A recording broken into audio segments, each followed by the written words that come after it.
নমস্কার, আপনারা দেখছেন আর নিউজ বাংলা। আমাদের আজকের শ্রমিক সমাবেশ, যে কারণে বাংলার মুখ্যমন্ত্রী মমতা ব্যানার্জির উন্নয়নকে স্তব্ধ করার জন্য কেন্দ্রীয় সরকার যেমনই লাগাতার প্রয়াস নিয়েছেন, কিন্তু আমাদের বাংলার মুখ্যমন্ত্রী মমতা ব্যানার্জি তিনি কিন্তু চ্যালেঞ্জ করেছেন। মুখ্যমন্ত্রী বাংলার বাড়িও দিয়েছেন, 100 দিনের টাকাও দিয়েছেন।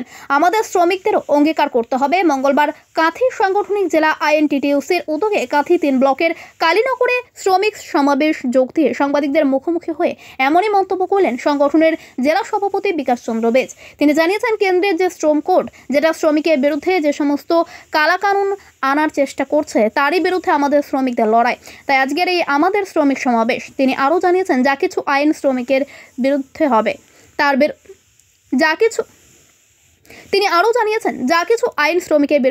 তার বিরুদ্ধে আমাদের লাগাতার কর্মসূচি চলবে বলে দাবি করেন বিকাশ চন্দ্র বেজ। এদিনের শ্রমিক সমাবেশে প্রায় 1000 খানেক শ্রমিক সামিল হন। উপস্থিত ছিলেন সংগঠনের জেলা মহিলা সভানেত্রী মিতা রানী সাউ, সংগঠনের ট্রেজারার রায়কমল মণ্ডল, সংগঠনের ব্লক সভাপতি অশোক জানা, কানাইদিঘি গ্রাম পঞ্চায়েতের প্রধান উমা রানী ভঞ্জগিরি, সংগঠনের অঞ্চল সভাপতি বিশ্বজিৎ মাইতি, বিমল চন্দ্র শাসমল প্রমুখ।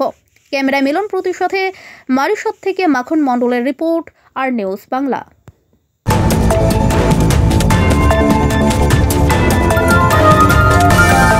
নমস্কার, আপনারা দেখছেন আর নিউজ বাংলা।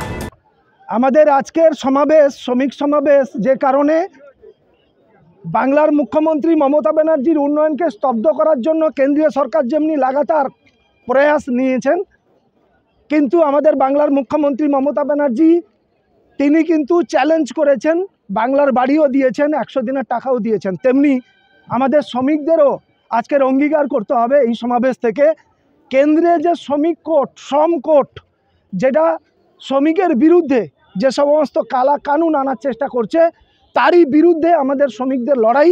তাই আমাদের আজকের এই শ্রমিক সমাবেশ। কেন্দ্রের যা কিছু আইন শ্রমিকের বিরুদ্ধে হবে, তার বিরুদ্ধে আমাদের লাগাতার কর্মসূচি চলবে। সেই সমাবেশ আমরা আজকে করেছি। বিকাশ চন্দ্র বেজ, সভাপতি আইএনটিটিইউসির কাঁথি সাংগঠনিক জেলা। বাংলার শ্রমিকের বড় সাফল্য। তিনি কিন্তু কেন্দ্রীয় সরকার বঞ্চিত করলেও বাংলার কোষাগার থেকে বাংলার মুখ্যমন্ত্রী মমতা ব্যানার্জি এমজিএনআরইজিএস এর ওয়েজ পেমেন্ট, শ্রমিকের পেমেন্ট তিনি কিন্তু দিতে পেরেছেন। এটা সব থেকে বড় সাফল্য, একটা বড় জয় আমাদের হয়েছে।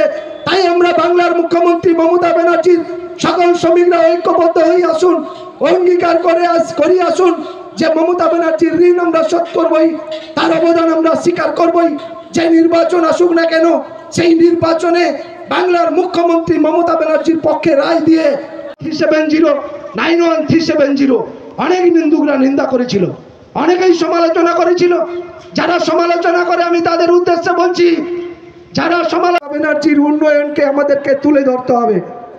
আপনাদেরকে দু একটি এক্সাম্পল আপনাদের সামনে তুলে ধরতে চাই। আপনারা জানেন আমাদের 24 তারিখ থেকে 1 তারিখ, ফেব্রুয়ারির 1 তারিখ, 24শে জানুয়ারি থেকে ফেব্রুয়ারি